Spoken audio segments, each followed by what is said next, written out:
साथियों नमस्कार, मेरा नाम है सुरेंद्र कुमार और आप देख रहे हैं आओ बात करें। दोस्तों, इस वीडियो के माध्यम से सबसे पहले मैं आप सभी को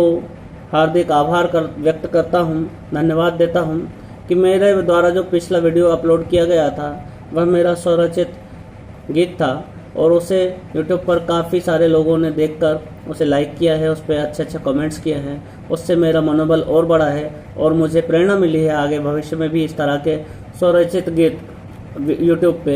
अपने ही द्वारा बनाकर, अपने ही द्वारा गाकर वापस अपलोड करने के लिए मन में प्रेरणा हुई है। तो साथियों, आज का हमारा विषय है कि हमारे देश में वर्तमान जो सेक्युलरिज्म है वो कहीं बहुसंख्यक समाज के साथ एक छलावा तो नहीं है। आज इसी विषय पर अपने विचार आपके सामने प्रस्तुत करूंगा और आशा करता हूं कि आपको मेरे ये विचार आपके अपने विचार लगेंगे और आप मुझे अपने कमेंट्स के माध्यम से, अपने लाइक के माध्यम से मुझे प्रोत्साहित करने के लिए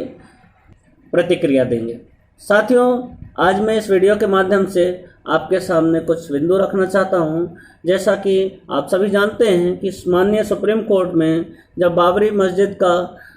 केस लड़ा जा रहा था तो बाबरी के पक्ष से जो वकील थे वे एक सनातनी थे, श्री राजीव धवन। और उसी तरह से हिजाब के पक्ष में जब माननीय हाई कोर्ट कर्नाटक में केस दाखिल किया गया तो उसमें भी जो हिजाब के पक्ष में वकील थे वह भी एक सनातनी थे, श्री देवदत्त कामत। इसी क्रम में साथियों, ज्ञानवापी के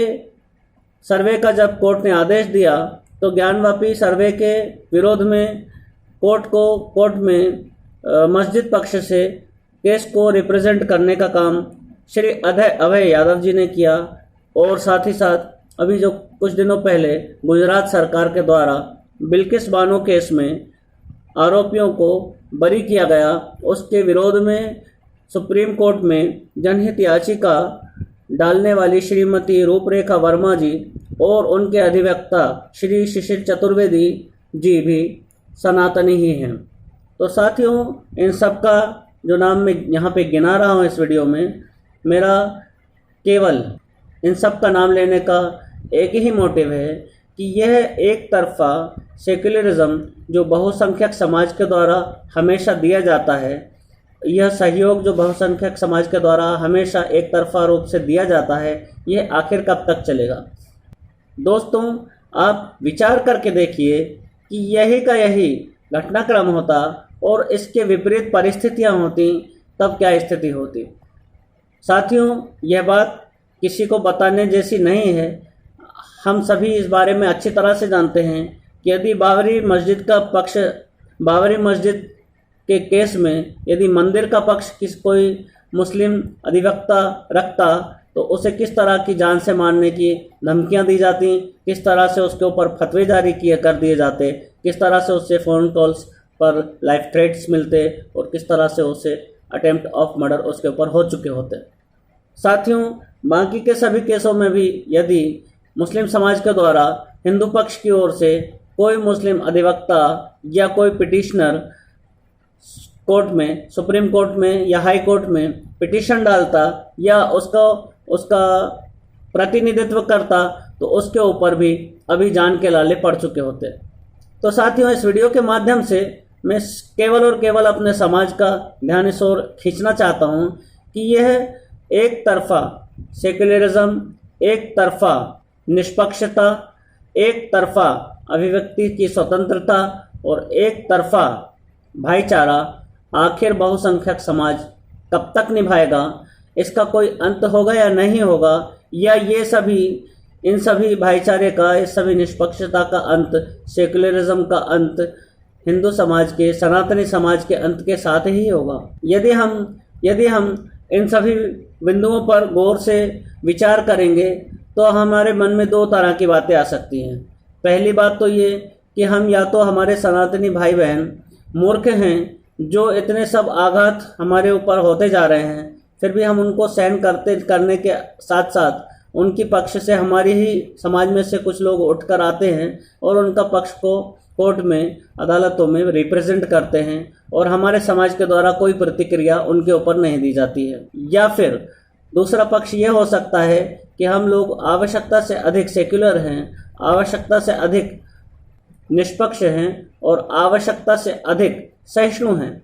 इन दोनों में से कोई ना कोई एक बात अवश्य सत्य होगी, इन दोनों में से कोई ना कोई एक बात अवश्य पूरी तरह से हमारे ऊपर लागू होगी। साथियों, पहली बात जो मैंने कही कि या तो हम लोग मूर्ख हैं, और दूसरी बात जो कही या तो हम लोग बहुत पूरी तरह से सहिष्णु हैं, वो बहुत ही अधिक मात्रा में निष्पक्ष हैं। इन दोनों में से मुझे सबसे अधिक लग रहा है कि हम बहुत अधिक मात्रा में निष्पक्ष हैं, बहुत ही अधिक सहिष्णु हैं, और यह सहिष्णुता एक ही पक्ष से, बहुसंख्यक समाज के पक्ष से ही बार बार देखने को मिलती है, दूसरे पक्ष से नहीं मिलती है। तो मैं इस वीडियो के माध्यम से अपने समाज को, अपने साथियों को, अपने दर्शकों को यही संदेश देना चाहता हूँ कि यदि ताली बजती है तो दोनों हाथों से बजती है। हम सभी को इस बात का विशेष रूप से ध्यान रखना चाहिए, जिसकी फ़िक्र हम करते हैं वह हमारी फ़िक्र करता है कि नहीं, जिसके बारे में हम सोचते हैं वह हमारे बारे में सोचता है कि नहीं, जिसका कल्याण हम चाहते हैं, भला हम चाहते हैं, वह हमारा भला चाहता है कि नहीं, जिसे हम बचाना चाहते हैं वह हमें जिंदा देखना चाहता है कि नहीं। इस बात का विचार किए बिना हमें उसकी सहायता, उसका सहयोग, उसका समर्थन करने का कोई अधिकार नहीं है। यदि वह हमारे लिए सहिष्णु नहीं है तो हमें उसके प्रति सहिष्णुता रखने तक का कोई अधिकार नहीं है। यदि हमारे प्रति वह निष्पक्ष होकर नहीं सोच सकता है तो उसके प्रति हमें भी निष्पक्ष होकर सोचने का कोई अधिकार नहीं है, कोई प्रतिबद्धता नहीं है, कोई आवश्यकता नहीं है। लेकिन देखा यह जाता है कि हमारे समाज में अभी भी बहुत सारे लोग ऐसे हैं जो निष्पक्ष हैं, जो सहिष्णु हैं, जो एक दूसरे के प्रति निष्काम रूप से सहयोगात्मक भावनाएं रखते हैं। मैं ऐसे निष्पक्ष लोगों को, ऐसे सहिष्णु लोगों को, ऐसे उदार लोगों को इस वीडियो के माध्यम से यही संदेश देना चाहता हूं कि आप निष्पक्ष रहें, लेकिन सामने वाले का पक्ष जानकर और उसके ऊपर उसकी व्यक्ति की मानसिकता के आधार पर उसके ऊपर प्रतिक्रिया दें। हम ये नहीं कहते कि आप किसी का सहयोग ना करो, हम ये नहीं कहते आप किसी के प्रति सहिष्णुता ना रखो, हम ये नहीं कहते कि आप सत्य का साथ ना दो। हम ये कहते हैं कि जिसके प्रति आप सहिष्णुता रख रहे हो, जिसका आप साथ दे रहे हो, उस व्यक्ति के मन में आपके प्रति क्या है, आपकी आस्था के प्रति उसके मन में क्या चल रहा है, आपकी धार्मिक भावनाओं का वह कितना आदर करता है। इन सभी बातों का भली भांति ज्ञान रखने के बाद यदि आप किसी को सहयोग करते हो, किसी का समर्थन करते हो और किसी को साथ देना चाहते हो तो आपका हम विरोध नहीं करते हैं। लेकिन यदि वह आपको जीवित ही नहीं देखना चाहता है, यदि वह आपकी व्यवस्थाओं को, आपकी भावनाओं को संसार में रहने ही नहीं देना चाहता है, ऐसी मानसिकता के किसी भी व्यक्ति का सहयोग करना, समर्थन करना तथा उसके बारे में मन में किसी तरह की भी सहिष्णुता रखना अपने विनाश को न्योता देने के बराबर ही है। तो इस वीडियो के माध्यम से सभी के चरणों में एक ही अपील करना चाहूँगा, एक ही अनुरोध करना चाहूँगा, कृपया अपने अच्छे और बुरे का ध्यान रखने के बाद ही सामने वाले का समर्थन और विरोध कीजिए। ये इस बात की समाज को बहुत आवश्यकता है, इस बारे में जागरूकता की बहुत आवश्यकता है। मेरी इस अपील को आशा करता हूँ आप मानेंगे। वीडियो पसंद आया हो तो लाइक करें और कुछ सुझाव हमारे लिए आपके मन में हो तो कमेंट्स करें, और यदि आपको लगता है कि मैंने आपके मन की बात कही है तो अपने साथियों तक अपने मन की बात पहुंचाने के लिए मेरे वीडियो को शेयर अवश्य करें। इसी आशा के साथ कि फिर मिलेंगे, विदा चाहता हूं। जय श्री राम, जय हिंद, वंदे मातरम, भारत माता की जय।